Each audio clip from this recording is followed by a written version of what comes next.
All right, hello everyone, and welcome to Foundations of Writing.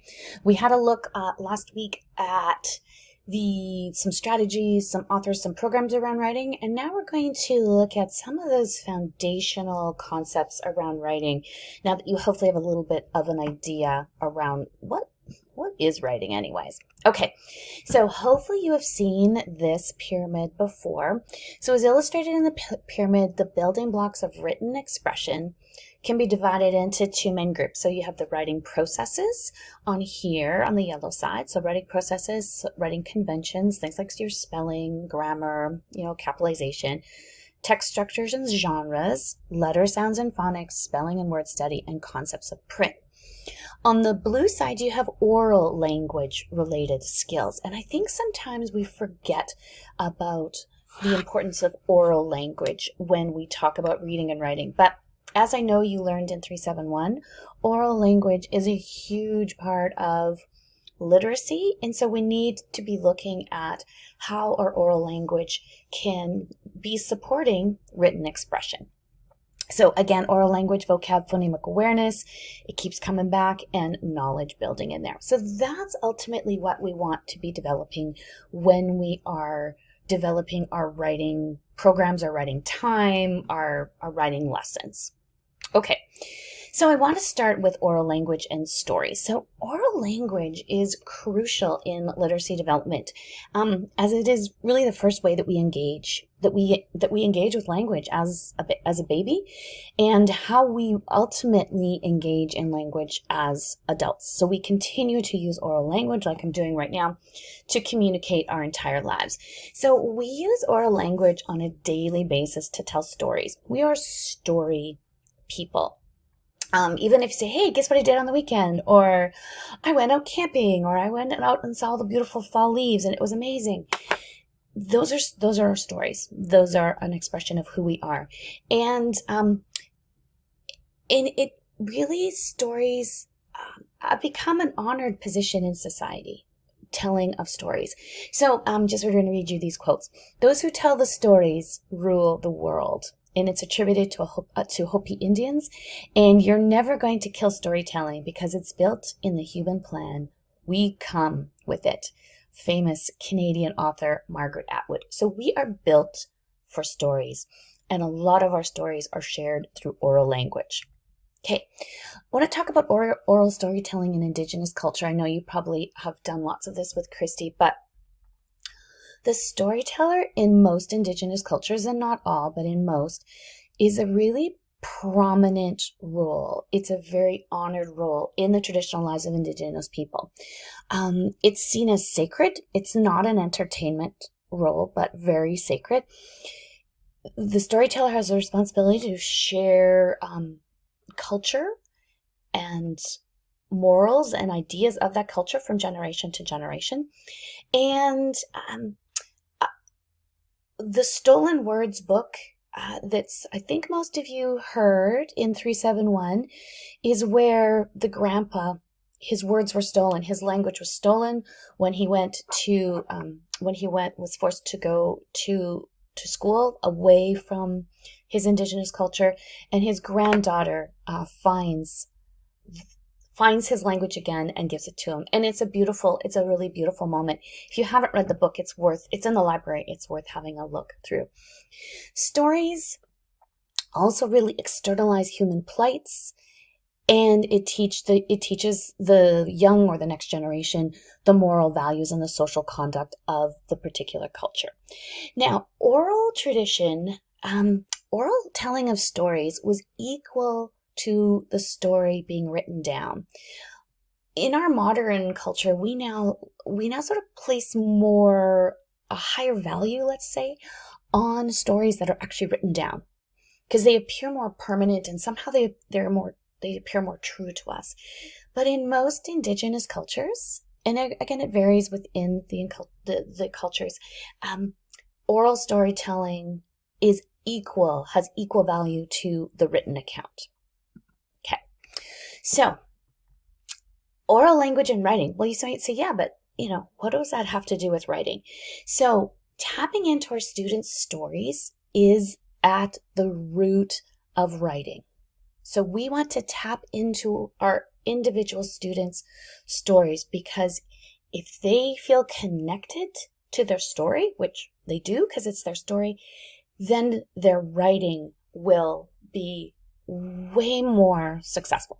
So we all have stories as teachers, and our students all have stories. So we all have individual stories. So in your writing time in our class, I threw it open for you to find the genre and the topic that you were the most interested in. Had I just said, okay, everybody's going to write an essay about the worms that are around the pond, you would have done it because you're good students, but you wouldn't have probably been as engaged, hopefully, as you were when you got to pick your topic and go with your own interests. So, it's way easier when you are connected to the story to write the story. And I know that all of you have written academic papers where you're like, oh my goodness, I don't really care about this topic. This topic is boring. I can't relate to it, but you're good students, so you pound it out. Again, so lots of elementary kids feel the same way about lots of the writing topics that we give them. And so we want to connect that oral language, that concept of they all have stories. Our students all have stories. And then that's what they write about. We want to get away from what's called the blank page issue. Like, what do I write about, right? So I don't have any ideas. I'm not a storyteller. What happens here? Or we want to get away from, oh, I don't know how to spell that one word. I'm just going to sit here and wait for the teacher to help me. So tapping into oral storytelling first, and then having the students write down their stories is really, really effective. So we're going to kind of focus on that genre. Okay, so in class, when we meet on Monday, we're going to practice some oral storytelling. So you are going to tell a quick story to one person without any written notes. So it could be about what you ate for supper on Sunday night. It could be a funny story about how you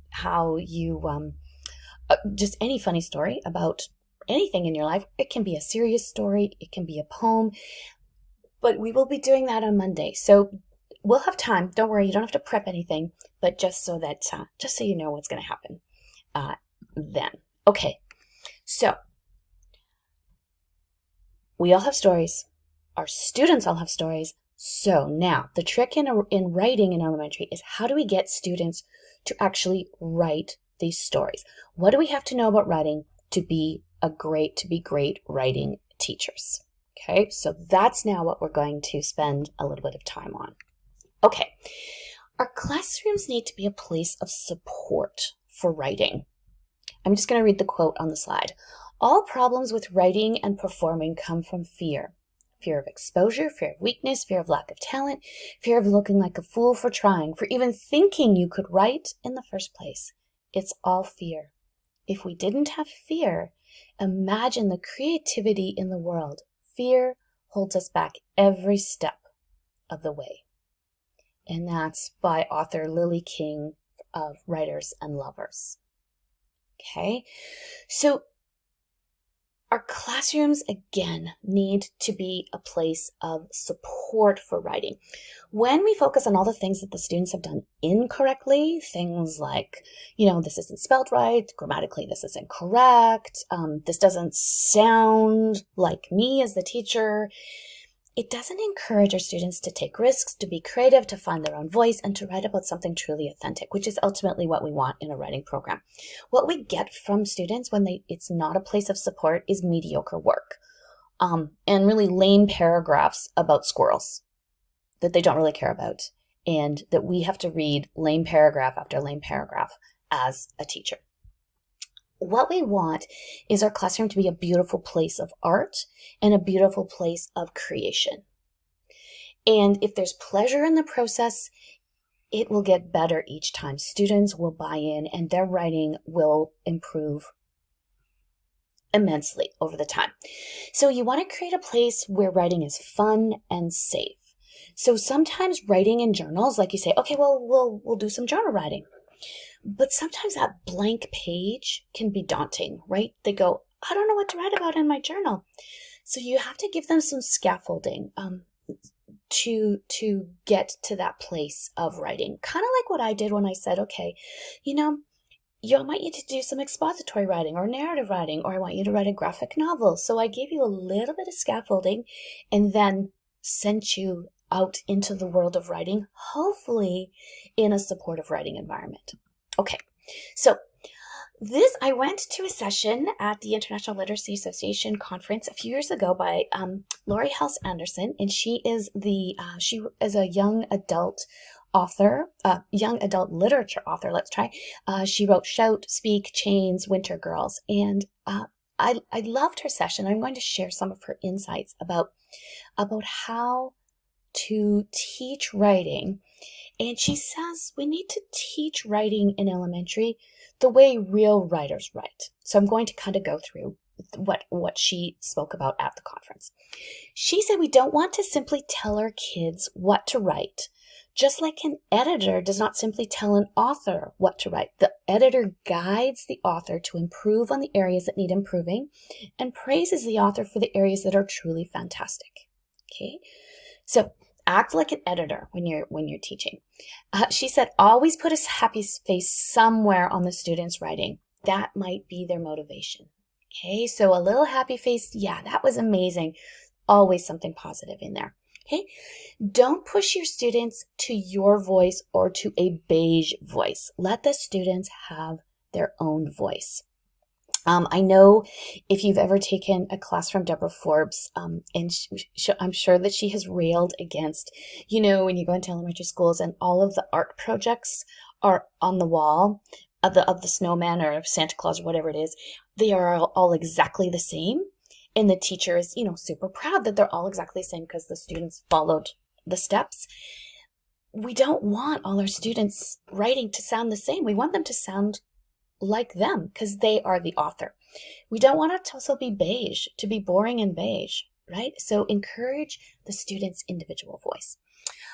Focus on making the writing better, the writer better, not the paper better. So you really want to encourage the writer and be less focused on the actual paper, because those are then that writer will take all of what they have learned forward into all the rest of their writing, which is ultimately what we want, right? They should be able to anticipate what you are going to ask them about writing. Ask them, what do you expect I am going to say?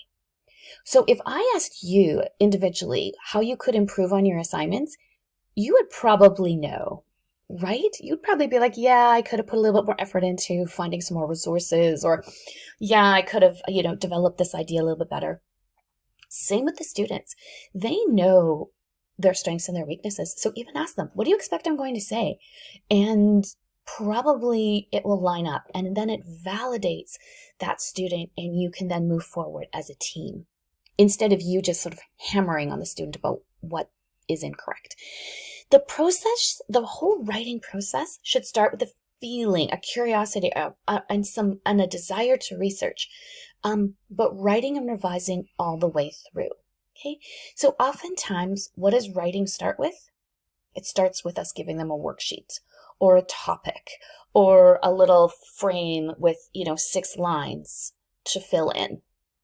There's nothing wrong with that every so often, but if we truly want to create writers, we have to tap into that curiosity. Kids are curious.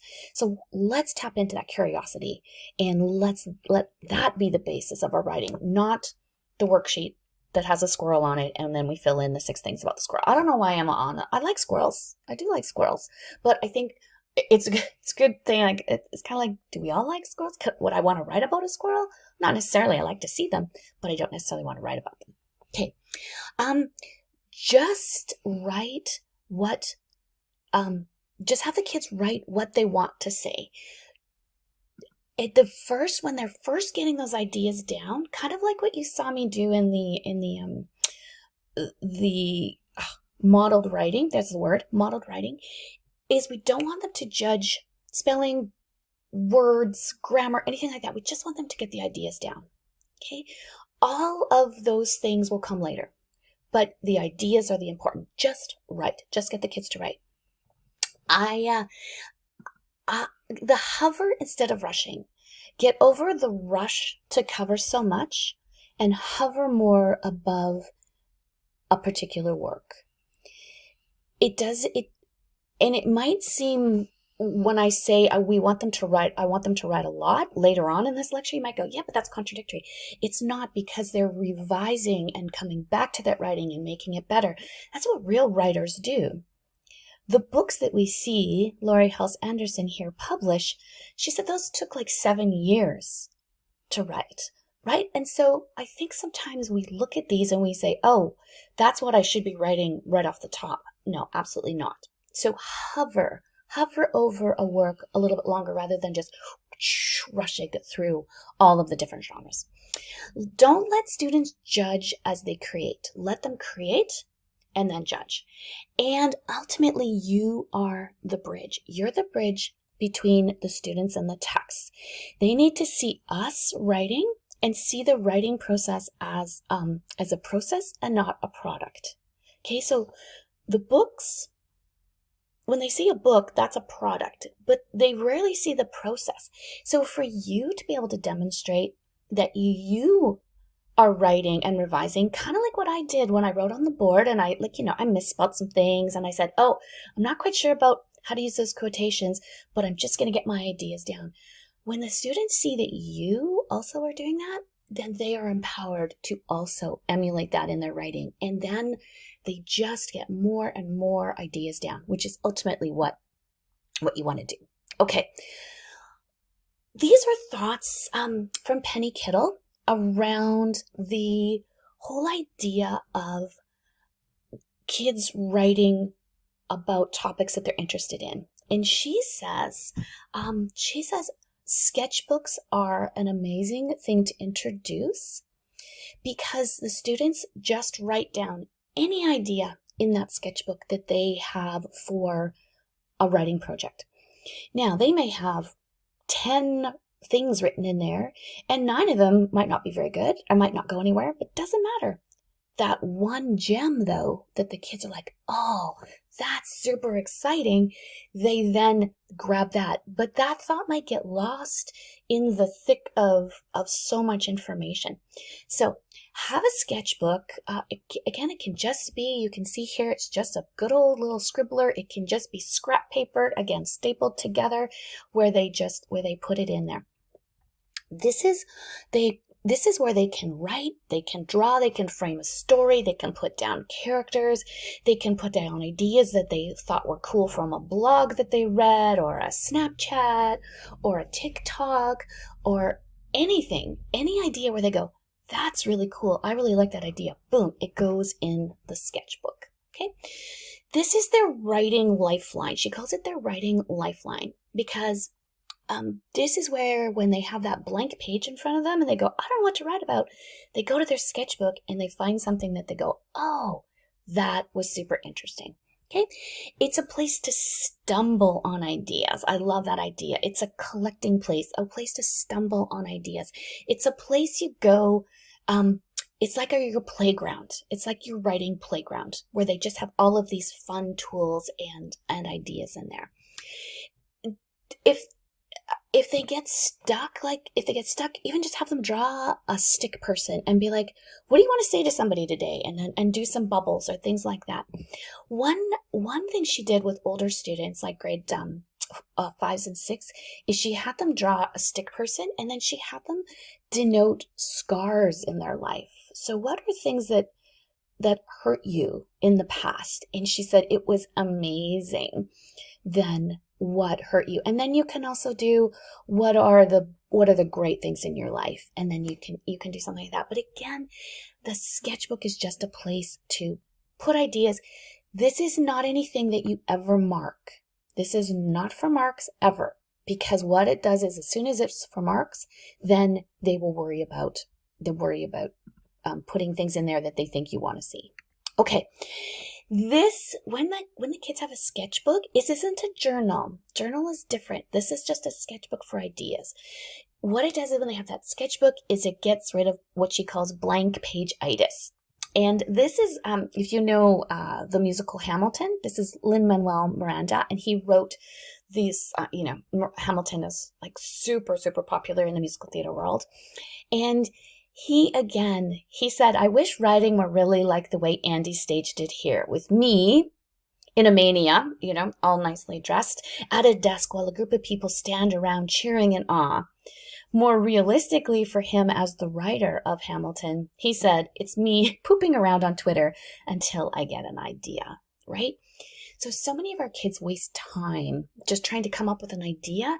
And then we end up giving them a generic idea like, why don't you write about squirrels? And then it's generic and lame. So have that sketchbook. Let them pick their topic for writing. As you can see from the Alberta Program of Studies, those outcomes are broad. So is it really absolutely important that all the kids write on the exact same topic to fulfill those outcomes of express an idea? No. So as long as they are hitting your outcomes, it probably doesn't really matter if they are all writing on squirrels or if they're all writing on other topics that are much more enjoyable for them. Okay. You've heard me say about revision a couple times, and I want to say that revision is crucial. And I think revision is different than editing, right? Revision is taking something that is already good and making it great. Okay. This is what real writers do all the time. We revise. You know those papers that you write the night before and then you hand them in the next day? We then, as your instructors, are doing the revisions. If you write your paper a few days ahead of time and then you come back to it, do you do revisions to it? Do you go, oh, that doesn't make sense, or oh, that would be better here and that would be there?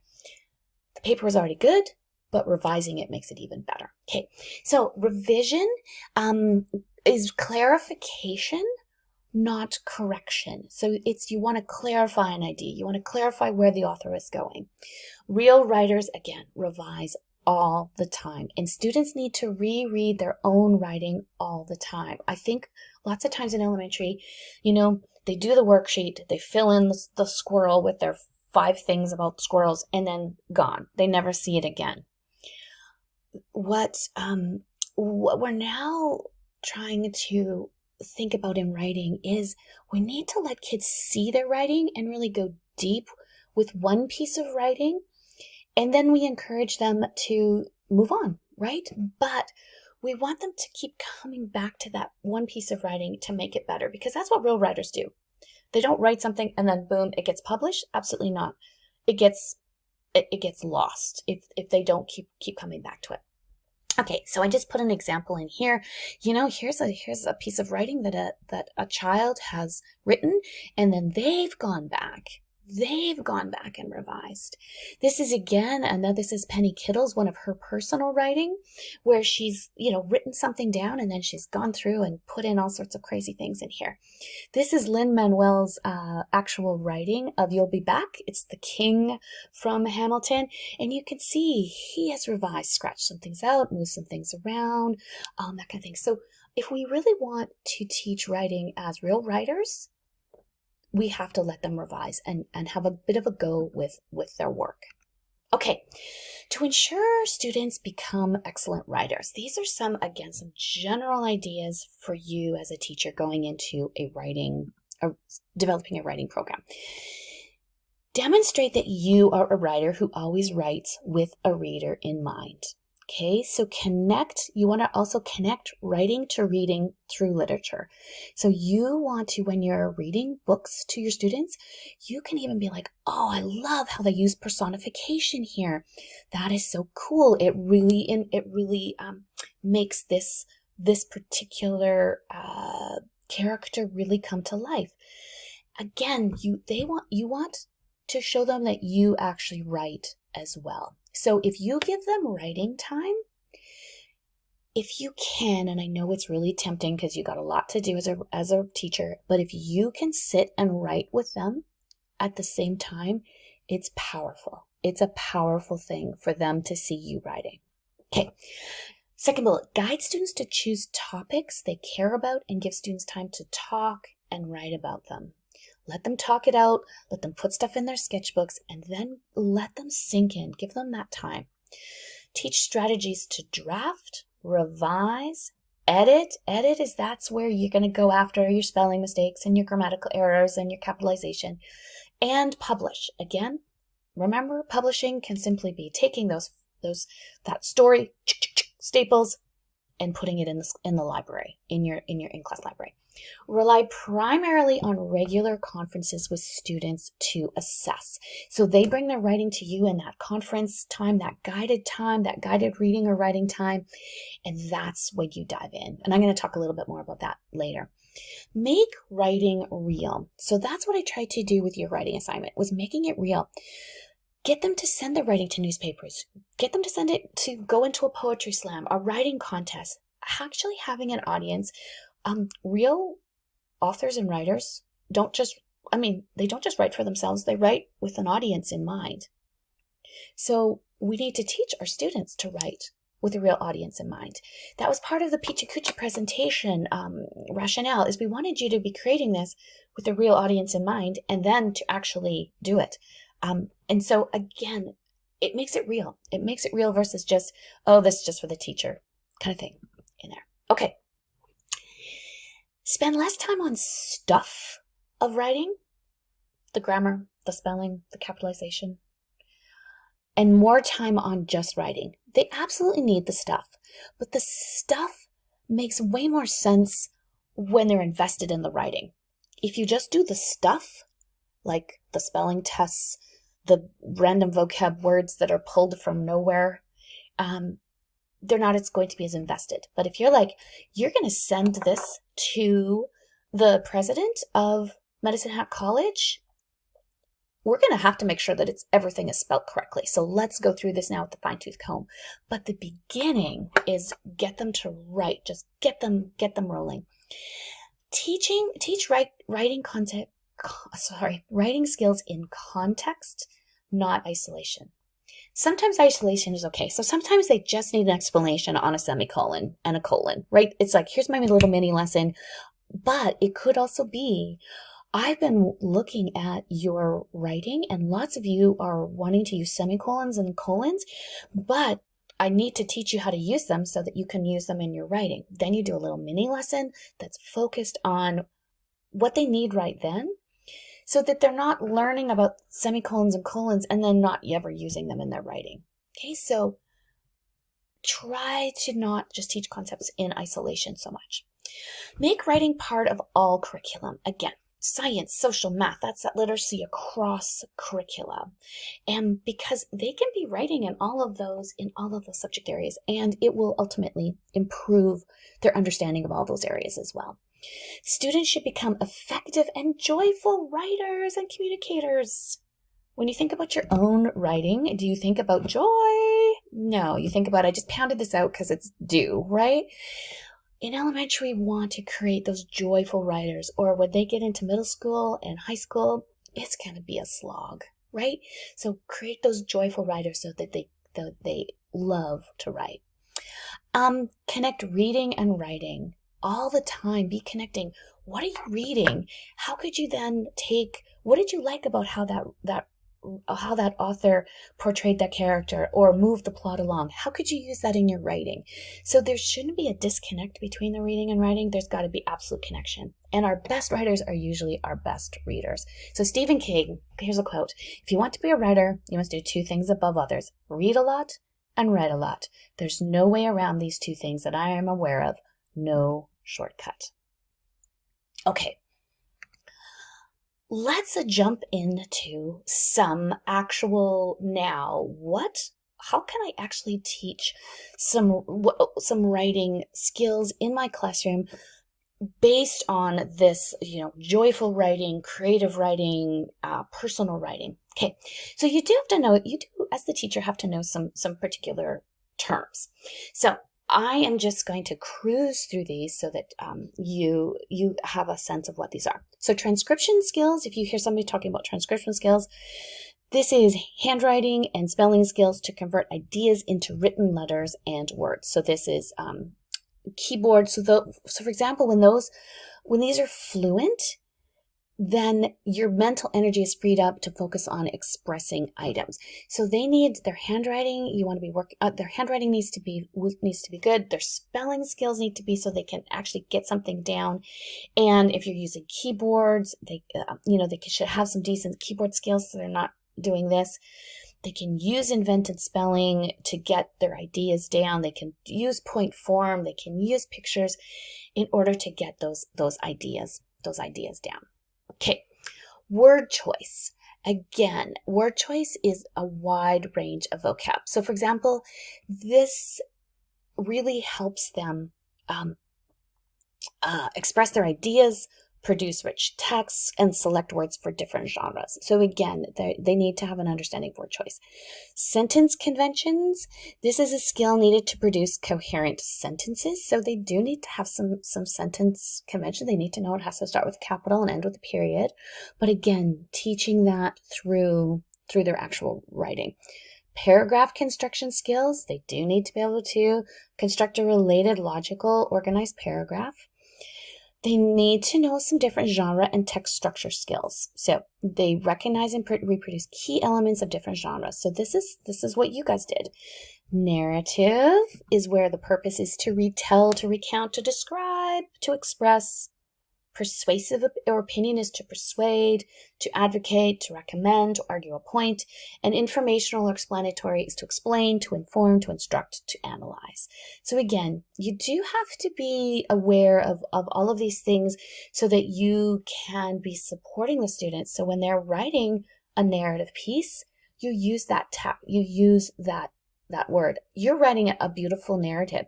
You are recounting, you're retelling, you're describing, and so you teach them these writing terms and skills through their own writing. And self-regulation skills. Okay, so they explicitly taught skills to help students persevere, problem solve, and self-evaluate as they write. So those are some things that, when they hit a roadblock, they go, oh, I actually know how to get past this particular roadblock. So those are, again, just some fun writing terms that are good for you as the teacher to know. Okay, so you have the kids, you're excited, you've shown them some of your writing, you have sketchbooks, all those sorts of things. Now you are like, okay, now I want to introduce the concept of how to write a good story based on all of these things that we've been talking about. The story is probably one of the key aspects of writing in elementary, right? So they're asked to write a lot of stories in elementary. So you need to actually have an idea of how to teach the kids how to write a story. So this is a story arc, basically. This is a great example of a story arc, and it's pretty much where all stories go. So this is, you start with the exposition or the background. There's some kind of conflict, or else the story doesn't kind of go anywhere. There's the rising action, so the sequence of what's going to happen. There's the climax, the most exciting part of the story, right? So this is the pinnacle. Then there's a little bit of falling action, what happens after the climax, and then the resolution, or the denouement, if you want to be fancy. And that's how does the story resolve. Pretty much every story that an elementary student is going to write will follow this. I like this little one here, storytelling. Also, when you're talking about introducing it to like grade 1s and 2s, you can also talk about the setting, the characters, the problem, the conflict, the happenings, rising action, the events beginning, middle, and end, and then the solution. That's denouement, or the resolution at the end. I saw a teacher have this, so that this little actual visual that kids would take with them, so that they would actually see this. They'd be like, oh, this is the setting. Oh, these are the characters. And when they were reading a book or writing a story, they would have this so that it would be a little reminder of the different parts of a story, which I thought actually was quite brilliant. Okay, We're going to look at this Coke commercial together in class. Actually, that link won't work. I have a different link, so don't go there because it won't work. But we're going to do that in class. Commercials are an amazing, fast story arc. So you can teach story arc super quick using a commercial, and I'll show you that in class on Monday. Okay, steps to teaching or narrative or story writing. And this comes directly from the Cult of Pedagogy from Jennifer Gonzalez. And I would just refer you to her writing because this is part of your reading list. She just explains it so well. So these are kind of like the 10 steps. Show students that stories are everywhere. Again, that sketchbook, you show them that you have a story, you tell them a story, you read them stories, they share stories. So just that stories everywhere. Study the structure of a story. So again, back to, this is basically the structure of a story. That will not take long to introduce to grade 5 students. They can get that pretty quick. Read lots of models of stories, right? So ones that you've written, ones that other students have written, that past students have written. So read lots of models. Then do a story map and model this for students. So actually put in what are the different parts of the story that you've read together so they can actually kind of see where this all lies. Do a quick draft, a model for a student, again on the board. That could be one of your little mini lessons. Plan the pacing of the story. So I loved her visual here. So this is going to not take as long as this. She's going to spend a little bit more time here, not so much here, a lot here. And then, because that's the climax of the story, and then the falling resolution and the denouement falling action, and then the resolution here. So I think this is a really good way for some kids to plot out their story so that they don't get caught only doing the beginning of it. Then have them do a long draft. Just do it. Just write the whole story. Get it all out. Then you go back and you revise and you workshop it and you make it better. Then you do the edits. Then you go after the spelling and the grammar and the capitalization, those kind of things. And then you show it off. You go down to the principal's office and you take 3 students at a time and you go down and you say, we're going to read you the story. And he or she will be like, awesome. And they will put down their computer or put down their pen or close their computer and listen to these amazing stories.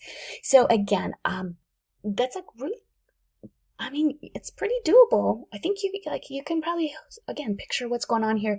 Read her article. It just makes more sense. Or listen to the podcast. There we go. Too many words. And then you can see kind of what she's up to in there. Okay. Also, when you're teaching story, a key element is perspective of story. So who is telling the story? I think oftentimes kids start stories and they're like, they have no perspective of who's telling a story. And how do stories change when we narrate them from different points of view? So in this particular case, if this young lady was telling the story, how would it be different than if the doll was telling the story? Ooh, and this is again from Penny Kittle. So she drew up a little thing here that says, okay, so if I wrote my story from the perspective of this young lady, it would look like this. If I told the story from the perspective of the doll, it would look like this. And so, I think again, it's a key part of writing a story, but sometimes we miss it in the wanting to, write so quickly. But it's like, wow, that's where that sketchbook could be. It could be, oh, this is my story idea. Oh, but what if I wrote it from my brother's point of view? Or what if I wrote it from my dog's point of view? Or the squirrel's point of view? Yay, the squirrel gets a happy thing. And then perspective of story is crucial. Okay. That's all. That's all there is to teaching writing. Right? That's it. So I see the oh my goodness, I'm never gonna be able to teach writing, to, hey, yeah, I think this is super exciting. So I think you're going to go back and forth between being scared about how to teach writing and then being super excited about how to teach writing. So just embrace both and know that if you give them choices and you give them authentic situations to write for, your kids will become better independent writers. Awesome. There you go. Take care, everybody.